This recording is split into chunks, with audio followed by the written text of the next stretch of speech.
ఇప్పుడు అన్ని కూరల్లోకి ఉపయోగించేటట్టుగా కూర కారం చేస్తున్నా. ఇది వంకాయ కూరకి, దొండకాయకి, బంగాళదుంపకి ఏ కూరకైనా ఫస్ట్ శనగపప్పు వేయించుకోవాలి.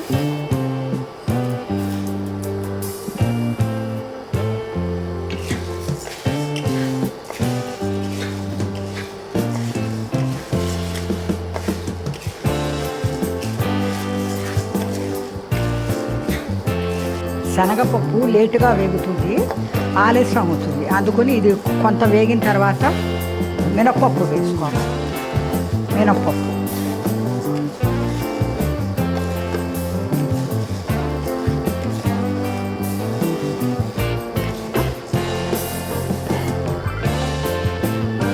ధనియాలు కూడా వేసుకోవాలి.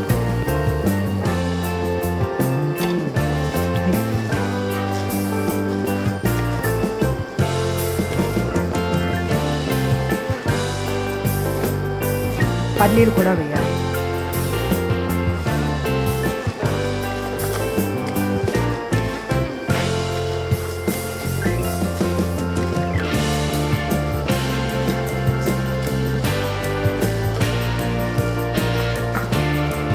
జీలకర్ర కూడా వేయాలి.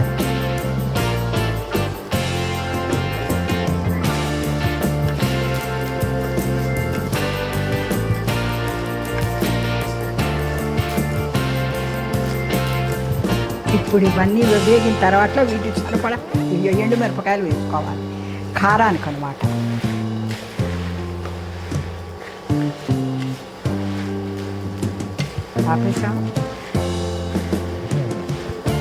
ఇవి వేగిన తర్వాత చింతపండు కూడా వేసుకోవాలి. ఇది కూడా ఒక్క మాట కాస్త వేడి చేయాలి. దీంతో పాటుగా చింతపండు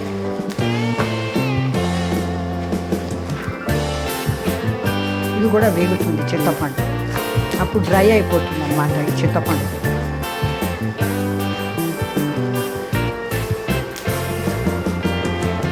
అన్ని కూరలోకి వేసుకోవచ్చు ఈ కారం. దీనికి కావాల్సిన పదార్థాలు శనగపప్పు, మినప్పప్పు, ధనియాలు, పల్లీలు, జీలకర్ర, ఎండుమిరపకాయ. ఇవన్నీ తక్కువ ఫ్లేమ్ ఎర్రగా వేయించుకుని కాస్త చింతపండు వేసి మిక్సీ పట్టుకోవాలి. ఈ కారం వంకాయ కూరకి, బీరకాయకి, దొండకాయకి ఏ కూరలోకైనా ఫ్లేవర్ బాగుంటుంది.